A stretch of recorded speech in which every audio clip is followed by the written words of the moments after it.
Good evening, Richmond County, and welcome to another edition of the RO Sports Show, brought to you by Richmond Community College, local college, big impact. It's getting late into the season of high school basketball, and Richmond has been keeping busy, seeing two opponents since our last episode, those being SAC foes Purnell Sweat and Pinecrest. Let's break it down, starting with the boys traveling to Pembroke. Behind what head coach Donald Pettigrew called a, quote, total team effort, the Raiders completed the regular season series sweep of the Rams with a 69-29 win.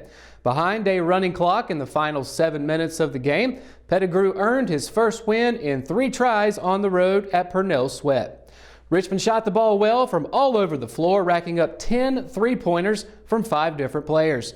The Raiders wrapped things up in Pembroke and set their sights on another road trip to Southern Pines. There's something about the game coming down to the wire when Richmond and Pinecrest meet.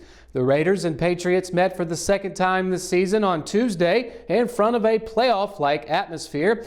And just like the first game on December 13th, the outcome was decided in the final seconds and was a one-possession game. Unfortunately for the Raiders and head coach Pettigrew, Richmond was on the losing side of a 48-45 decision. In the first meeting, the Raiders held on for a 53-50 win. In the closing minute of the fourth quarter, the Raiders pulled within 1 point, 46-45, when junior point guard P.J. McLaughlin drove the paint for a basket. Following a turnover by both teams in the following sequences, the Raiders committed a foul and sent Patriot Bradley Haskell to the line. The Pats were in the bonus due to 9 team fouls by Richmond, and Haskell landed both ends of a 1-and-1 opportunity for the game's final points with 9.4 seconds left. With the loss, Richmond's record moved to 13-6 overall and 6-3 against SAC opponents. Pinecrest remained atop the conference standings. The Raiders slipped to 4th in the standings, but Pettigrew remained optimistic his team can maintain its fight in the upper half of the conference. The Raiders will welcome in 7th place Jack Britt on Friday at 7:30 p.m. The Lady Raiders were unable to find the win column in their recent 2 games. Heading into Friday's SAC matchup against Purnell Sweat, Lady Raider head coach Teddy Mosley knew his team would have to contain Lady Ram freshman Kylie Chavis. While Richmond's defense managed to minimize the point guard scoring in the middle periods, Chavis went off for a game-high 34 points. Purnell Sweat completed the regular season series sweep of the Lady Raiders in a 49-43 decision. For most of the game, Richmond held a 2-3 possession lead over the Lady Rams, but a 17-point fourth quarter by Chavis, including 11 of 15 from the free throw line in the final stanza, saw the Lady Raiders come up short. A 2-point lead at halftime for Richmond was undone late in Tuesday's conference game at Pinecrest. The Lady Raiders would drop their second straight conference game, 49-35 to the Lady Patriots. In what was a tale of 2 halves, according to Mosley, the Lady Raiders were led on the scoreboard by senior point guard Kiana Love with 14 points. Junior forward Jakira Covington notched 6 points in the loss. Richmond didn't have an answer to slowing down Pinecrest's Kiana McLaughlin, as the senior Lady Patriot recorded a game-high 26 points. Richmond will try to turn things around on Friday when the Lady Raiders host Jack Britt. The Lady Buccaneers are currently in first place in the standings, while the Lady Raiders are 5th. That game will get underway at 6 p.m. from Raider Gymnasium.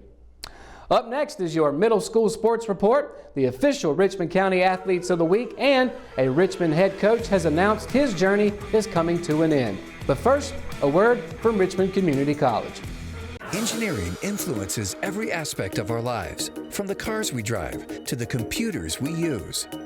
Every modern convenience we enjoy is a direct result of the innovative work of engineers and technicians. At Richmond Community College, we are educating the next generation who will be maintaining or improving upon these products and services. Our students work with programmable logic controllers, experiment with solar energy, design and create objects with a 3-dimensional printer, and operate cutting-edge machinery.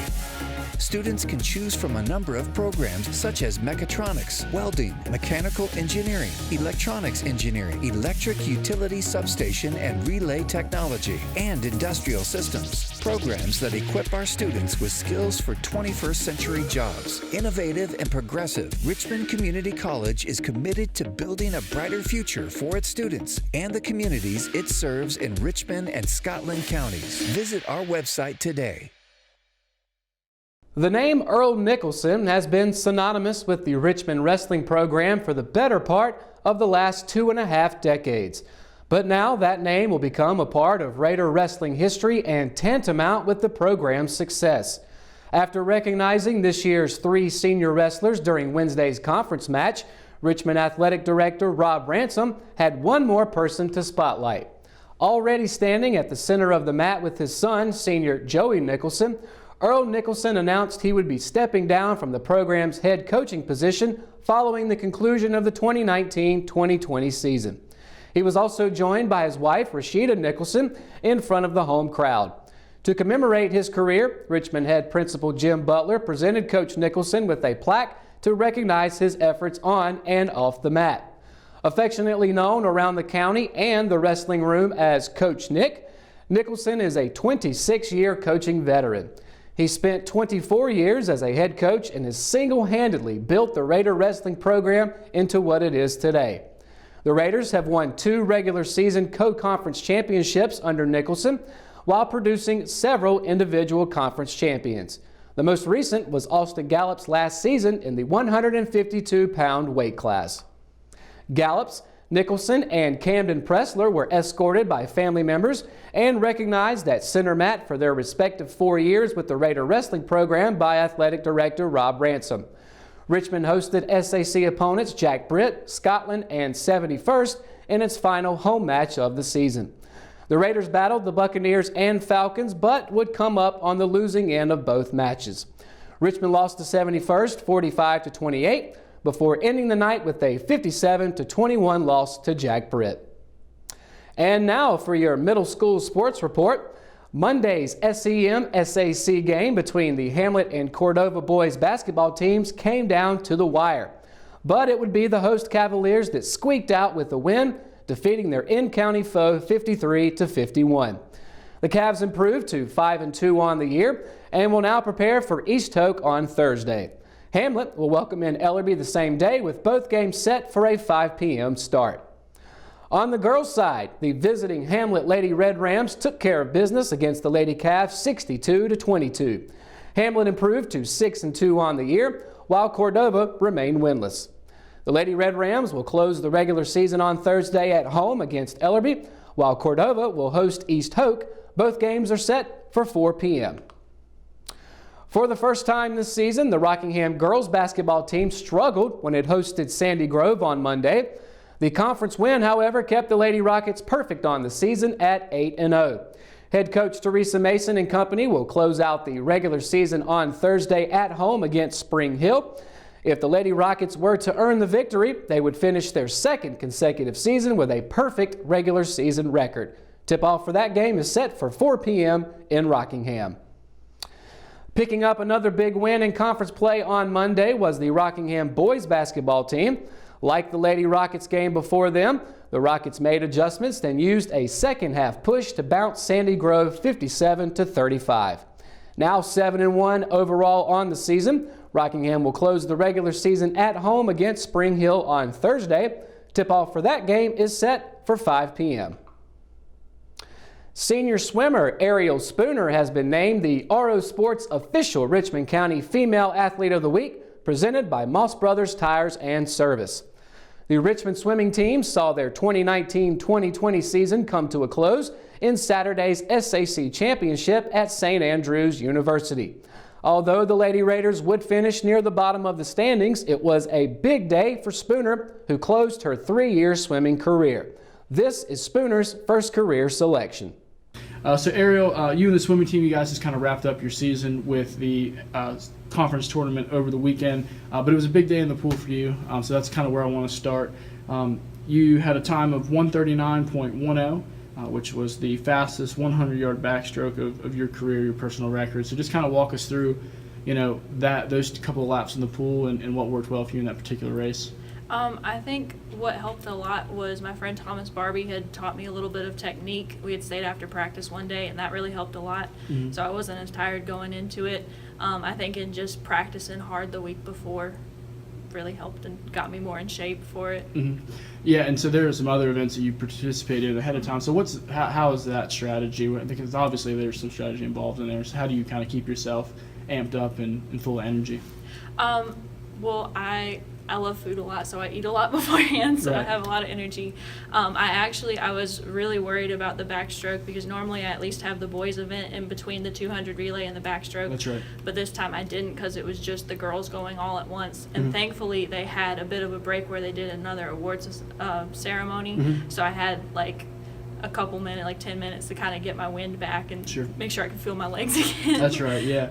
How's it feel to end your career then with that kind of record-breaking performance for you? It was a really good way to end the season, especially because I wasn't sure if I was going to do it or not. It made me really happy I did it. Swim team has always been, it's such a physically demanding sport. So it's always been kind of like, do I want to do it or do I not? And that really like made me feel good that I had done it this year and that I did do the backstroke.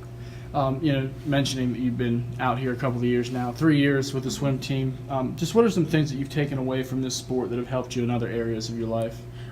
Definitely a lot of the friendship. It's very interesting I also play soccer, and with the soccer atmosphere, you're head to head, but with swim team, you want to be better than everybody else, but at the same time, it's very like you want to cheer on the other schools, and everyone's there to be together and try hard and get the best time that they can. Absolutely. What's been most challenging throughout your career as a swimmer? I think the most challenging thing is just finding the determination to finish, especially when you're in like a practice. If you're doing like a 200, those last 50 meters, you're like, man, I just want to stop. I can't breathe. I hate this. But I think that's been the hardest part, but it's also been the most rewarding because when you do finish, you're like, oh, I did that. I swam that. Very cool. How about the most rewarding? Most rewarding, probably getting Female Athlete of the Week my senior year. Very cool. And having my fastest time on backstroke is probably my favorite thing. All right. We're going to kind of transition then into some more aerial-based questions. First, if you could swim in any event that you did not do in high school, which would it be and why? I really wish I would have worked on the butterfly so we could have done the 200 relay medley. I thought I was going to work on that at the beginning of the season, and things just didn't quite work out. So I really wish I could have swam butterfly, and my mom swam butterfly. Oh, okay. Very cool. Yeah, that's probably the toughest stroke out of any of them. So I know that you're involved in several other programs here around school, National Honor Society induction tonight. So just kind of tell the folks at home everything else that you're involved in. I do Beta Club. I'm in National Honor Society. I was the brass captain of the marching band this year. I've been marching band for 4 years. I'm in the vocal ensemble. I am the quiz bowl captain. And then outside of school, I ride horses as well. So you stay pretty busy? Stay pretty busy. Is there an interesting fact that you want people to know about you? I guess just that swim team and music are like the two things that make me want to get up and go to school. And I just love music, and so I want to keep music in schools. Yeah. So man. keep support for music in schools. Oh yeah. Last question for you, Ariel. What are your plans for after high school? Because graduation's right around the corner. Yes, counting down. Yeah. I've been accepted to the universities that I applied to. I haven't decided where I want to go. I've gotten accepted to Chapel Hill, NC State, Ohio State, App State, Western Carolina, and A&T. Okay. And so my next plan is to audition for the different marching bands, and then that will determine where I go. All right. Well, best of luck to you in that, and of course, good luck to you. Soccer season's right around the corner. Yes, sir. And good luck with graduation and all that fun stuff. So again, joining us this week, our official Richmond County Female Athlete of the Week, Ariel Spooner, presented by Moss Brothers Tire and Service. Ariel, thank you. Thank you. Junior basketball player Patrick McLaughlin has been named the RO Sports official Richmond County Male Athlete of the Week. The Richmond basketball team is coming off a 2-win week, as McLaughlin's play from the point guard position played a big role in adding 2 more tallies in the win column. This is McLaughlin's first career selection. PJ, you and the Raiders are coming off a 2-0 week. You had wins over Red Springs on Martin Luther King Jr. Day, and then, of course, a big 40-point win against Purnell Sweat on Friday. And you had really two really good games. So you had a 10-point fourth quarter against Red Springs, and then you scored 15 big points against Purnell Sweat. So let's just kind of start there. What's been clicking for you lately, especially from beyond the arc? I've been coming in here getting some shots so early so I can be prepared for the game, and then just got to stay calm and poised, so don't let the game come to you. Just rush everything. In that Red Springs game, it was so tight down the stretch. What kind of clicked in your head that said, hey, I need to help take this over and end up scoring 10 points? I seen the time was getting down and we was steadily losing, and I know I had 4 fouls, so I tried to play smart, and I told the team, come on, we about to make a run. And the run you guys made to kind of pull that out. And then against Purnell Sweat, you guys dropped 10 three-pointers in the game and 7 in the third quarter, and then you led the team with 3. So talk about that performance, such a big win for you guys. It was a huge performance for us. We needed this win to overcome for the 2 losses we had in the conference, so we can get back on top. That's in right. The shots, everybody was just clicking, having fun. That's the type of Raider basketball. Good. So also your job is to run the floor as the team's point guard and help set up the offense. And so now that you have a season and a half kind of under your belt, almost 2 full seasons, how has that job gotten easier, or how have you progressed in that role? At first it was difficult, but then our coach Donald Bootsy, he was just teaching me different ways and stuff, how I could be better, and now he just trusts me and I'll lead him along the way. Have you seen yourself become more vocal on the court? Because you're a pretty quiet guy. Yeah, I usually don't talk, but now being a leader, you have to step up and talk a lot to the guys. The Raiders are 13-5 overall, and you guys are 6-2, and currently, I believe, in 3rd place in the conference standings.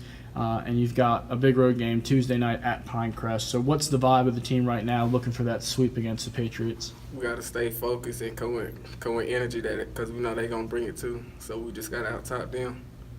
What do you think it's going to take to beat them on their home court? Because they're a very technical team, Everybody got to stay, defense, we got to be keys and know our spots and where we're supposed to be at. And then everything else going to follow through.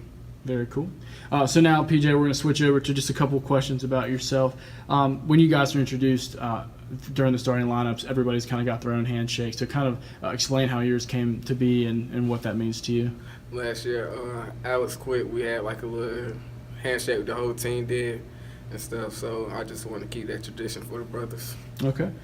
What's your go-to playlist or your favorite rappers or artists when you're getting warmed up during shoot-around or even pregame? Lil Baby. Yeah. Okay. Our Gunna. Not heard of those guys. But hey, I'll take your word for it. Maybe I'll go home and I'll look them up. What's been your favorite basketball memory so far during your 2-year career? Going to the playoffs, the atmosphere, and hopefully we can make it deeper this year. Sure. Last question for you. Yesterday was a big day. Kind of shook the basketball world with Kobe Bryant's passing. I grew up in an era of Kobe being a big-time player, obviously you. So, do you have any thoughts on just kind of him as a player and how he might have impacted your desire to play basketball? It just, it feels so unreal. Yesterday when I seen it, I was like, this can't be true, because that was somebody I looking up to him. I try to, inch my game towards him. I wish it was just a bad dream that was not true. Yeah. But what is true, on a more happier note, is you are our official Richmond County Male Athlete of the Week, presented by Moss Brothers Tire and Service. PJ McLaughlin, we'll see you against Pinecrest. Good luck. Thank you. And that's going to wrap up another edition of the RO Sports Show, brought to you by Richmond Community College. For the latest and breaking sports stories here in Richmond County, you can always visit richmondobserver.com and click on the Sports tab. You can also find some exclusive things across all of RO Sports' social media. And be sure to tune in for Ross at 5:30 every Thursday evening for your Raider wrap-up. In the meantime, I'm Matt Harrelson reporting from the Richmond studio in downtown Rockingham. Have a great week.